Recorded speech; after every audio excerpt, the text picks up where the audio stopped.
Greetings of peace, love, and power. I'm so excited to be here with all of you today. My name is Falilah Aisha Bilal, and I am a transformative movement consultant. And I'm here with the brilliant Dereca Blackmon, my dear friend and comrade in the work, but most importantly, my friend, but a brilliant mind and leader for our generation. So we're here to talk with you about fundraising and development, and this is a part of the Center for Third World Organizing's Liberatory Leadership Conference. We recognize that we are the medicine we seek, and so in that, the way we do one thing is the way we do most things. So we're going to start with some breath, because that's how we start. So yeah, I want to take maybe 3 breaths. I invite you, if you're in a place, to close your eyes, elongate your spine, and just take a moment to be still and be present. So here we go. Let's inhale through our nose. Exhale through our mouths.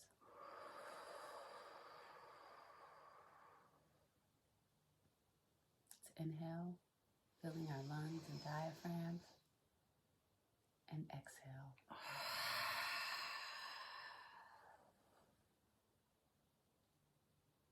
Inhale, taking in as much air as possible. And exhale as slowly as you can.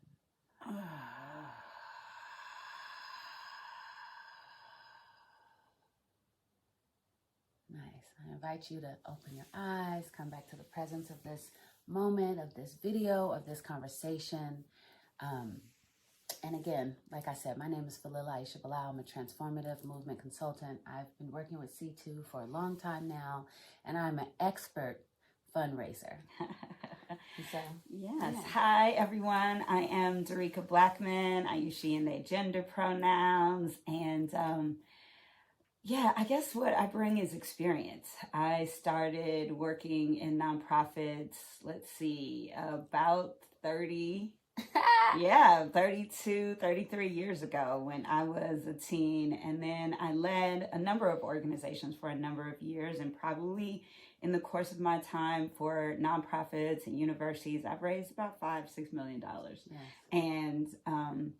And I've done it from a place of both grassroots work, also foundation work, corporate work.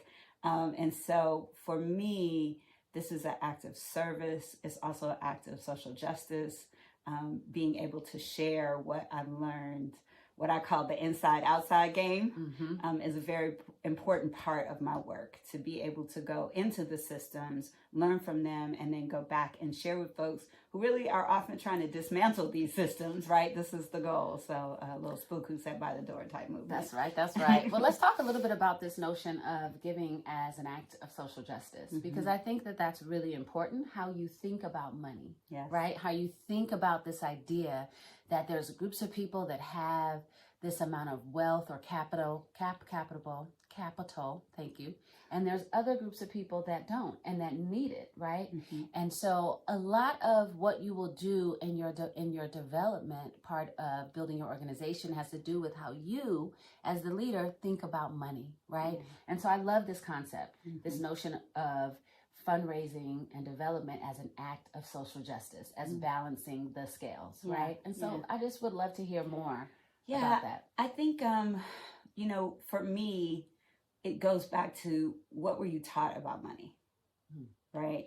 Like just go all the way back to what your family taught you about money. Some folks were taught like that's begging. You don't ask for money, you do for yourself. And what I will tell you is do for self is way more a philosophy of people without money. That's not how people with a lot of money think at all. They think build with each other, build wealth. Let me do for you so then you could do for me. Let's do this backdoor deal and then I'm going to do this. I'm going to help my friends. Is actually how people with money think. And so what they're looking for a lot of times is to befriend you. And that feels awkward because it feels phony because I'm trying to get money from you. So you're not my friend. But I think, Aisha, you talk about heart-centered giving. So you want to share more about that. I think this point about how you think about money, how you were taught about money is really, really important. We know as leaders of color, a lot of us have inherited many things from our wonderful ancestors and our parents. One of the things that we've inherited is a poverty mindset, right? Is this mindset that is linked to us not having. When you are in these positions to raise money, you actually have to go internal, y'all. You got to look at you. You got to actually shift the poverty mindset to an abundance mindset, right? And so that can be very triggering, which is important and hard and necessary, but also it can be very beneficial for you as an individual and your organization. So one of the ways that I have been successful in my fundraising is approaching people with money as people. Right. It's looking at them as people the way I want them to look at me. Right. And so I use my heart. I start with my heart. One of the key things that most people that are in fundraising and development know is that people really don't fund people. They don't fund movements or issues. They fund people. That's true. People say, Falilah, I like you. Absolutely. And I want to be around you. And so like, how can I be around you in this way? Oh, I got to give you $20,000 a year. No problem.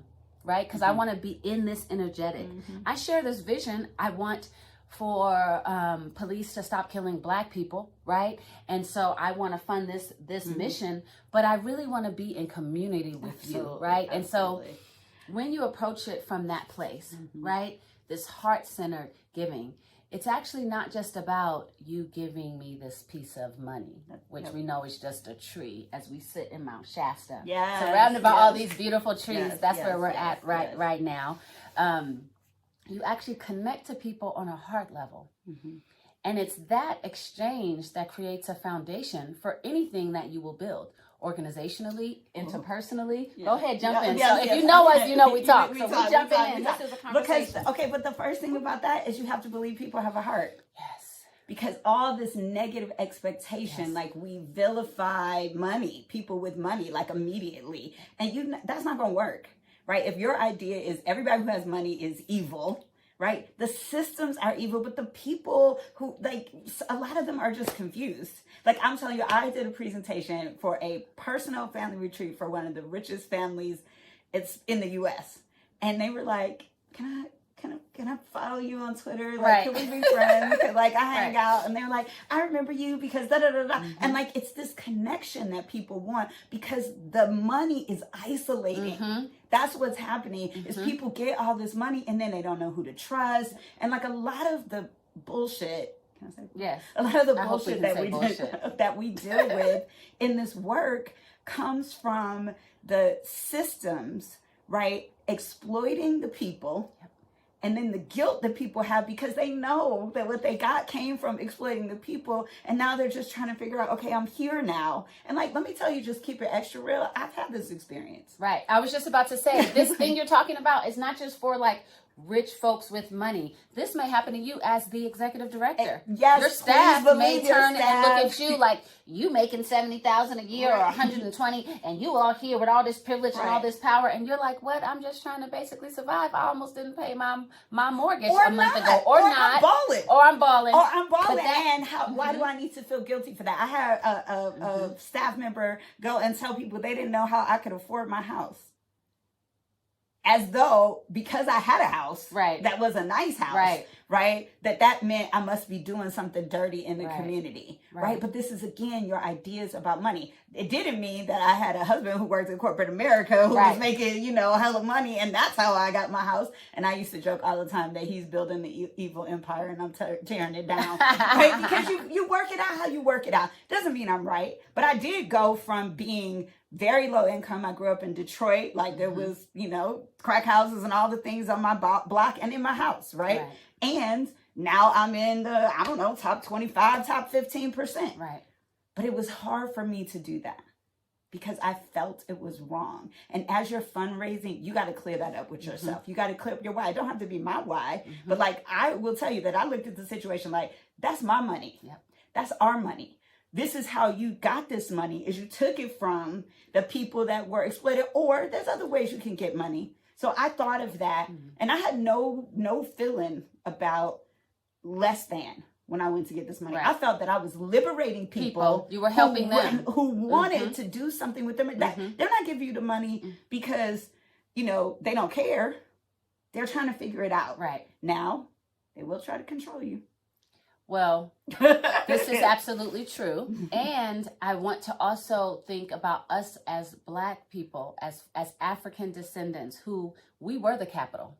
right? So when we think about this notion of money, it's layered, y'all. Yes. And so this video is really to open your mind, to get you to think about this. We're not going to give you all the answers because there is no one right answer. That's true. Right? This is a process, but as you liberate your mind, please don't minimize the impact that our bodies, our labor was the capital, right? When we say Black Friday, I'm in the money, I got a gang of beep, beep, beep. Right. Like we know what that means. Yep. And we carry that emotionally, we carry that physically, we carry that psychosomatically, as does folks with wealth.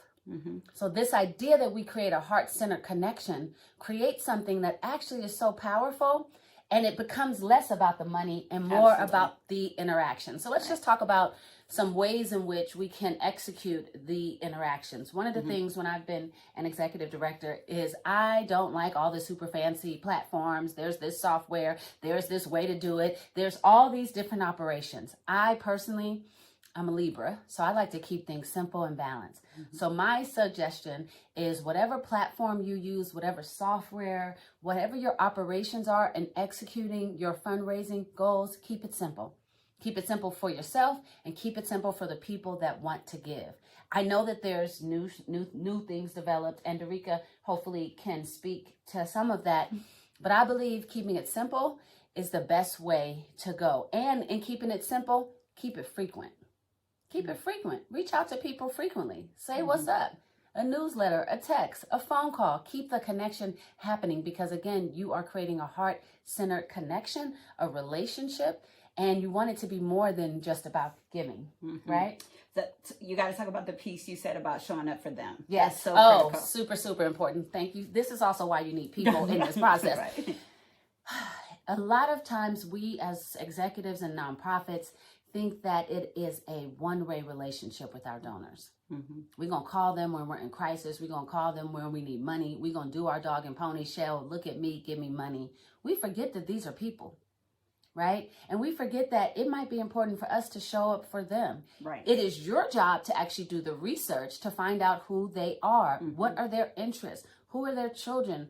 Not where they go to school, but what are the issues they care about beyond your particular organizational thing, right? And so in that, when you create this relationship, maybe you show up on Saturday at a sickle cell anemia foundation event, right? Because their niece had sickle cell and this impacted their whole family. And maybe you show up again from a heart-centered place, not I got to work on Saturday because Miss Such and Such gives us this money. But like, I'm really excited to be here and I'm curiosity. Right. And I'm curious about how this issue has impacted this person, right? And so this is a two-way street. And a lot of times as executive directors, we forget that when we are managing and developing relationships with donors, that they are people too, and that they require the same kind of thing that we would have with anyone else. I think the trick about that too, though, is to have real boundaries.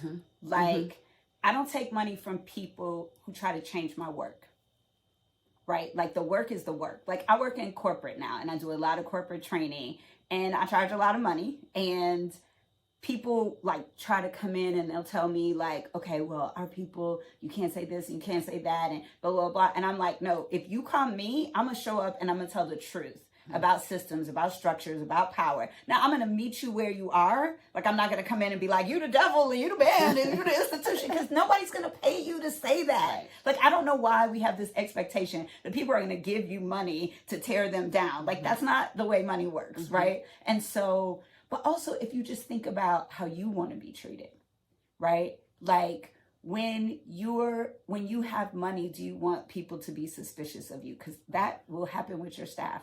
Right. It will happen. Yep. And think about how you hold money. And I think that's really important. But also getting to the logistical piece of it, right? Because I want to get into some of the strategies. I really want to follow up on what Aisha said about simple. I'm not a big fan of events. People are like, this is the key to fundraising is you have events. I will tell you that a lot of events barely break even. Right. So they're friend raisers. Cool, right? Do that. Say right? it again, Dereca. But like, they're friend raisers. And friend raisers are important. You have to develop donors. You can't just walk up the first time and say, give me some money, right? Like, you have to develop relationships. People need to know who you are. They need to know what you're about. They need to actually know your level of excellence. Let me tell you something. Donor relationships are a trust issue. Mm-hmm. They don't know who to trust. They have money and they don't know how to trust. So a lot of this is making you jump through hoops, but you just got to be careful about the tenor through which people do it, the way they come at you. I had a funder one time. I was sitting down, we were having lunch, and he said to me, well, you know, I just want you to know, I'm going to make you jump through a lot of hoops for a little bit of money to start. And I said, no, thank you. I already knew that's how your response was. I know my sis. No, thank you. Right. And he was like, what? I was Right. like, why would I want to do that? Right. Right? Like sometimes you say no. I said no to money. There was a big grant that the city of Oakland gave out and they wanted me to say like it was summer jobs and blah, blah, blah, blah. And then when I found out what the actual jobs were, there were like 2 jobs. I gave all that money back. I was like, you're not getting ready to have me go out and do a press conference and say, oh, come get a summer job when there's no jobs. We could have all of this. So you have to be willing sometimes. All money ain't good money. Right? It's not. And that was another mistake I made. I grew the organization that we met in too fast. Yeah. Because money, money, money, I could get more. I could get more. Now I got relationships. I'm like more and more and more. But it came with more and more and more strings. And it actually diluted the energetic. I just grew too fast. That's what I'll say about that. The last thing, the last thing I want to say about simple, because I got off track. Yes, that's where I was at too. Right, is one of the best fundraisers that I ever had was online. Everybody wanted me to have this big, can't remember what we were going to do, end of the year event. And I just did this thing called 90 donors in 90 days. And I said, we don't care how much you give, right? Just give. And the thing that was wild is I asked all of the staff to give. I came into nonprofit work in the Bay, into this very highfalutin organization. And they said to me, when I got my job, they were like, everyone here is expected to give. Leaders are expected to give at a significant amount. And I was like, whoa, okay. Serious business. I'm going to tell you that my staff were pissed. They were like, what? And I was like, I don't care if you give $1. I'm going to go back to these donors and say, we have 100% giving on our staff and 100% giving on our board, because it's a consciousness. Mm-hmm. It's a consciousness that we're not just here like, oh, give me. This is ours. Yes. Like we invest in this because we care about it and we invest our time, but we also invest because money is energy. Yes. So that was one of the simplest things I ever did. It was the most money I ever made. I didn't do any event. Right. And I'm going to come back to the event, but I know you wanted to get in. But remind me to come back to that. This piece about simple is critical also in terms of how you pace your giving, right? And so this notion of like more money is better, not necessarily, right? And as you're building relationships with donors that share your collective vision around the organization, you're able to actually pace how you receive money. Mm-hmm. I've had donors come to me and say, okay, yeah, we've given you this $30,000, but we actually could see a whole community that actually supported sexually exploited minors. Mm-hmm. I ran an agency in Oakland working with commercially sexually exploited minors. And what we knew was that housing was this critical issue, right? And so I had donors that shared my collective vision around how do we create a place that is a safe environment for these girls and boys mm-hmm. to not just respite and recover, but to actually thrive, mm-hmm. right? And so I had to be able to have my vision big enough to actually meet these donors. Mm-hmm. And so sometimes when you are pacing how you're fundraising, you're going from this perspective of what you don't have, as opposed to what are the infinite possibilities, right?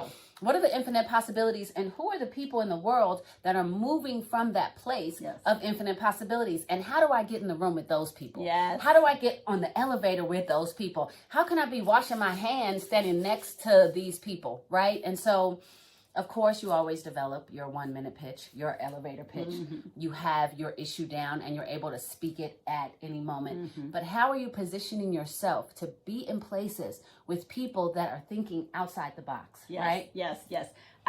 We have an expression in organizing. If you stay ready, you don't have to get ready. Come on. So you should already be in these places when you're not asking for anything. You go yes. and you network with people to these events. You're like, why would I go to that? And none of my funders are going, you go because this is how you meet people. Mm-hmm. And you don't ask for anything. You go, let other people introduce you is so key. Yes. Right? Yes. Ask your people to introduce you to other people. Yes. And they will, because they love it. And there's a weird little energy sometimes like, oh, be my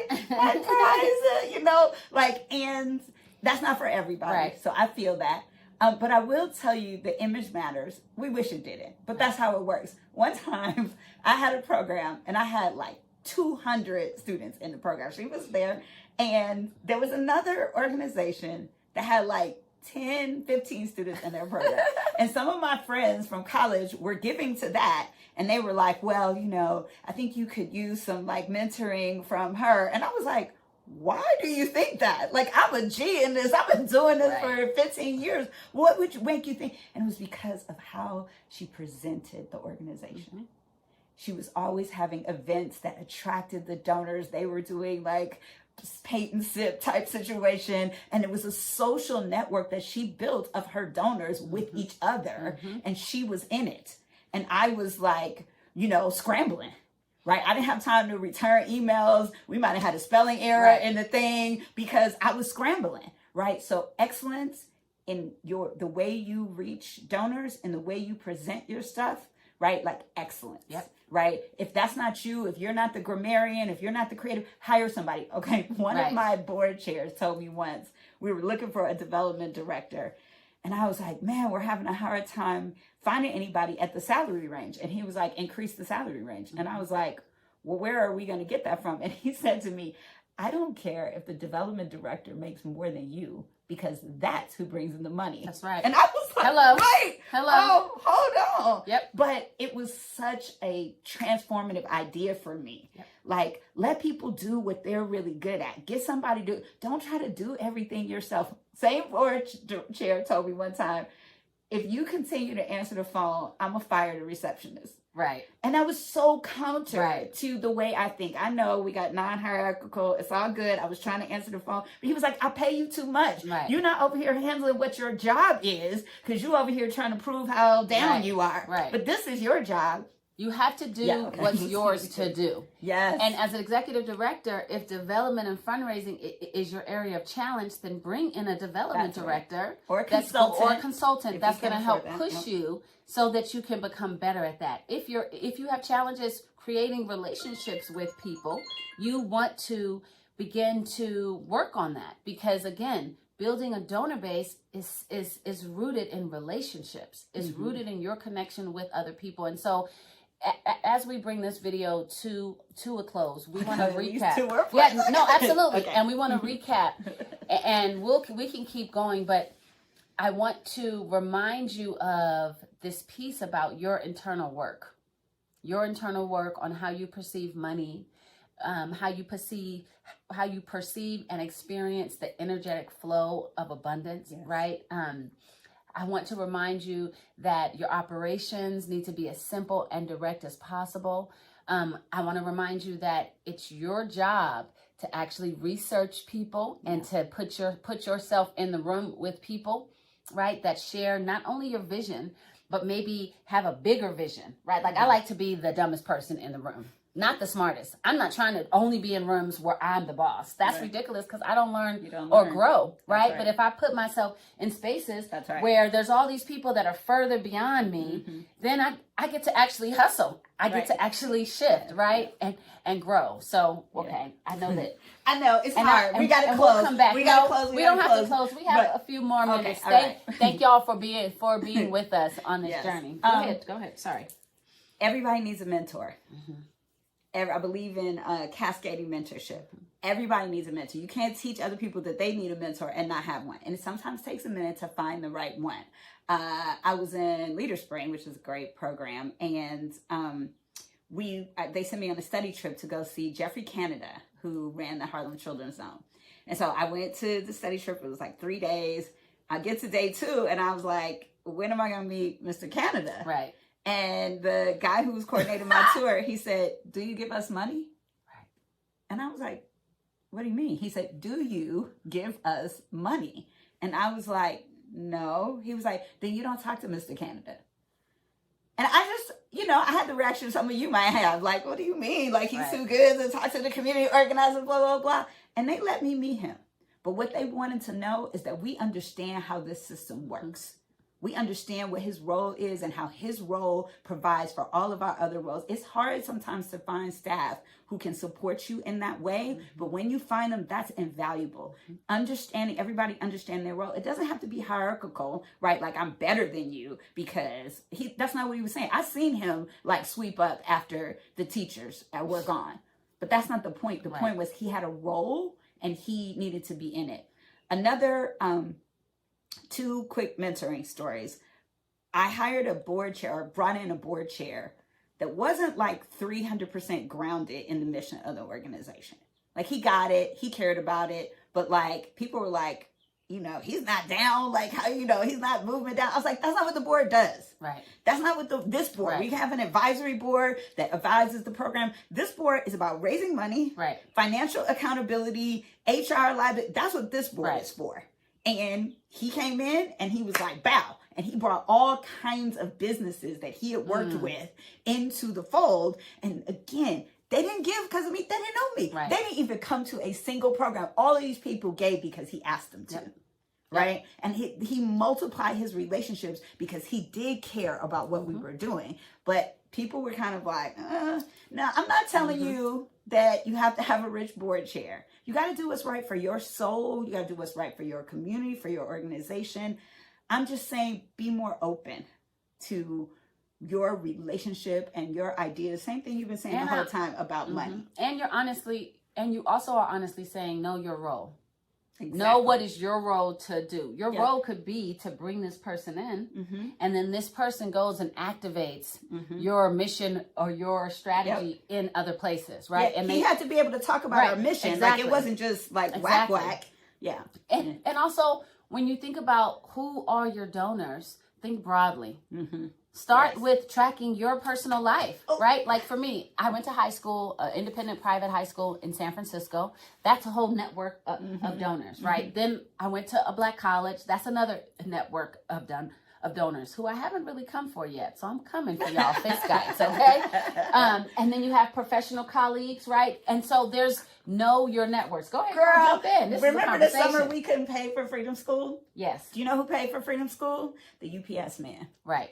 Because you have to ask everybody, right? Who you do your cleaners with, right? Who your doctor. You ask everybody for money. Yep. The UPS guy got his union to give the money to pay for Freedom School. He knew what we were about. He came by. We always talked to him. You never know where the money is going to come from, which is why you ask everybody. You ask everybody, just like I asked the staff. And you do it from a place of joyousness. Exactly. This is not like what you this do. is not like, oh my God, we about to close. We wasn't like, oh no, we can't do Freedom School. We was like, Freedom School is going to happen. Yes. And the energy of that attracts and brings people in, right? So they call it gracious giving. Yes. Cool. We want to make it joyful, right? Yes, and so yes. Again, as we close, this has been really exciting. This has been an honor to have Dereca Blackmon here with us. Honor to have Aisha Bilal here with us. And so just to recap a few points that I want to make sure you take away from this video. Do your internal work. How do you feel about money? How do you feel about abundance? How have you internalized the poverty mindset or not? And how does that show up in your work? Number 2, give from a heart. Ask people to give from a heart place. And yes, give from a heart place of your time, of your wisdom, of your intelligence, of your relationships, right? Give from a heart place.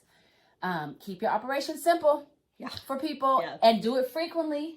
Right? And have a diverse strategy. 52 times a year plus the building fund. That's who gets the most money. It's people who build those relationships and then they go from all the time. We gonna communicate, hey, and we gonna ask, right? And then the other points. Did you want to recap some of your points? Yeah, I think excellence is key, especially in the nonprofit world.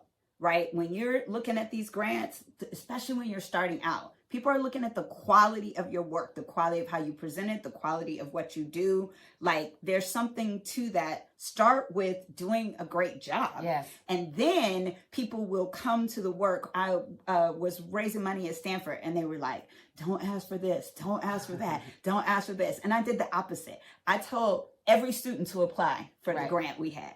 And we had $30,000 worth of applications in the first 48 hours. Right. I went back to the donor with the demand. Right. See, here's what we got. Right. Here's what the kids need. Right. Here's what and they I went need. back to the donor, and the donor tripled the fund. Gave more money. Immediately. Right. Because the work, I showed the relevance of the work. Sorry, that wasn't a closing point. That was another point. It was an important excellent. piece about infinite possibilities. Yes. And that was something, like, you want to have donors that share your vision and That's actually can hold a bigger vision. Yes. When that donor came to me and said, well, what if I bought a whole block in Oakland for girls who had been sexually exploited and started an endowment? What? Okay. Now we're talking right about partner. making some change. Yes. And thank you. And what I did, because I wasn't ready for the conversation at first, I said, let me think about that. Let me pray on that.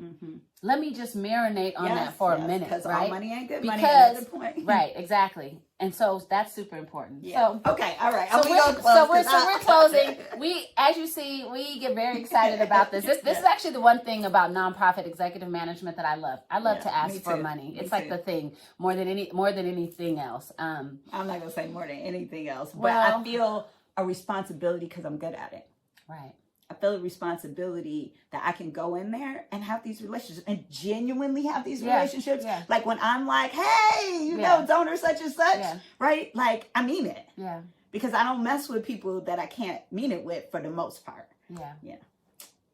So as we close, I appreciate you. So fun. As we close, we want to thank you. We want to thank the Center for Third World Organizing. We want to thank my sister Kairishi for pulling this together. We want to thank you for being willing to watch this video, be willing to think about development and fundraising. We want to thank you for creating abundance in your community, right? We definitely are the medicine we seek, and we have tremendous, infinite, magnanimous possibilities. Yes, magnanimous. All right, enjoy. Thank you. Go forth and be prosperous. Yes. Get that money, y'all. Yes.